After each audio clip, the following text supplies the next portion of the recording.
Hey, yo, chicken nuggets. It's me, Carl. And I'm Vanessa. Welcome to Grow TV. Welcome to Grow TV.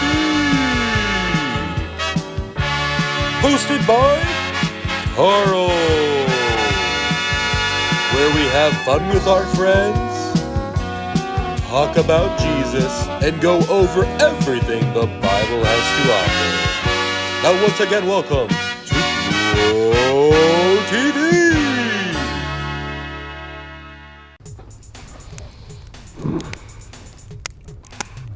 Carl.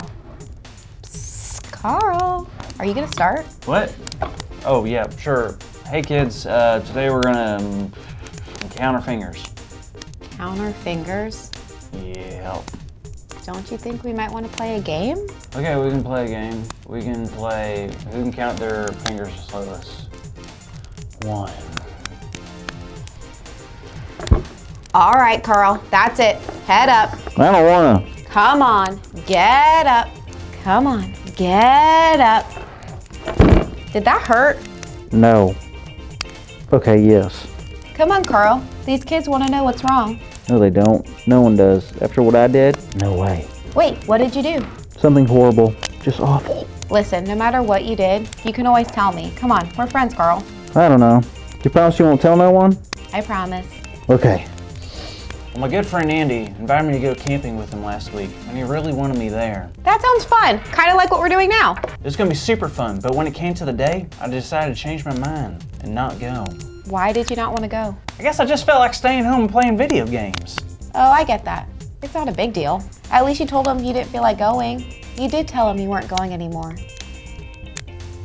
Oh, Carl. I told Andy I hate camping. But you love camping. I know, it's a terrible thing to do. I feel awful. No, he'll never forgive me. I also lied, and that's a sin. Now God is upset with me. Well, Carl, I think you'd be surprised. Surprised at how mad they are? Oh, great. No. Well, just like Peter was surprised, I'm sure that you would be too. Peter? Peter, the teacher at the high school that smells like a pineapple? No, Peter in the Bible. The disciple? Oh, yeah. What about him? Well, you remember last week's story, right? Sure, we talked about how Jesus overcame death. He died for our sins, and then 3 days later, he rose back up to life. Yep, but you do remember what happened before that story, right? I can't. Well, after Jesus was arrested, all the disciples scattered because they were scared of being arrested for being a follower of Jesus. One time, there were people coming up to Peter accusing him of knowing Jesus, but each time he was asked, he said he didn't know Jesus. What? He's lying. He knows Jesus. He was a disciple, for crying out loud. He was Jesus' friend. I know he lied 3 times and denied Jesus by doing it. He really did something really bad. Oh, I know what that feels like. So after Jesus had died, Peter returned to fishing. Oh, he went back to his old job. He must have been down in the dumps, huh? Probably. I mean, he spends years with Jesus and begins to truly depend on him. And bam! Ruins his relationship with his friend and his teacher by turning his back on him not once, not twice, but thrice. Yeah, it certainly had an effect on him. So while they were fishing, a man walked out on the shore and realized they were not catching anything. He called out to them and told them to cast their net on the other side of the boat. They listened and then bam! They caught so much fish that they couldn't even pull the net up. Wow, that was their lucky day. Thank goodness that guy helped him out. That sounds exactly like something Jesus would do. Wait, you're telling me that was Jesus? Of course, it wasn't just some random guy, it was Jesus. What? He was raised from the dead, then he decided to go help out the disciples? How awesome! Did they recognize him? They did. They were so happy to see him, but Peter was so ready to see him, he couldn't wait. He took off his cloak and jumped in the water and got to Jesus as fast as he could. But I bet Jesus wasn't as happy to see Peter after the whole I don't know Jesus thing. That's what you think, but nope. Jesus sat down and talked to Peter, and it was a surprising talk. Surprising how? Well, after they got done eating, Jesus asked Peter a question 3 times. Jesus asked if Peter loved him, and 3 times Peter said yes. Then what did Jesus say? He told Peter to feed his sheep. I wasn't aware Jesus was an owner of sheep. When did he get into sheep farming? No, Jesus meant for if Peter loved him, that he should take care of all of God's children and do what Jesus had taught him to do. Huh, that makes a whole lot more sense than Jesus owning livestock. But what doesn't make sense is how Jesus forgave Peter after all he did.